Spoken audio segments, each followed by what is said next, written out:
Термины на гагаузском языке для написания делового письма, проекта, контракта содержит новый словарь экономических терминов, изданный научно-исследовательским центром Гагаузии. Он дает возможность перевести экономико-управленческую терминологию с русского языка на гагаузский. Составителями стали доктор филологии, научный исследователь НИЦ Гагаузии имени Марии Маруневич, Софья Сулак, преподаватель Камрадского государственного университета Виталий Кюркчу, а также исполняющий обязанности заведующего отделом терминологии НИЦ Татьяна Кирякова, редактор, доктор филологии Виктор Капущо. Очень многие защищают докторские диссертации.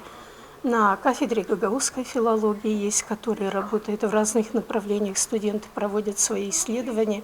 Конечно, такие словари, они очень нужны. Тем более терминологические. А для того, чтобы доказать, что это термин, нужно пройти очень большой путь.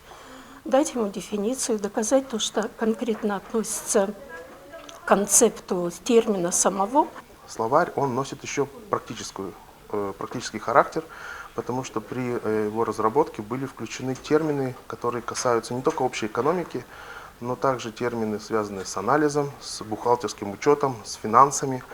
Это позволит облегчить работу тех людей, которые заинтересованы начинать формировать, например, документооборот на гагаузском языке, экономическую информацию. Словарная статья книги строится по принципу выделения ведущего слова, перевода его на гагаузский язык и наполнения различными словосочетаниями экономико-управленческой лексики. Развитие терминологии само по себе очень сложный процесс. Сложный процесс сбора информации, подготовка, как говорится, основной части работы для того, чтобы собрать максимальное количество необходимых терминов для того, чтобы люди могли найти то, что они ищут в словаре.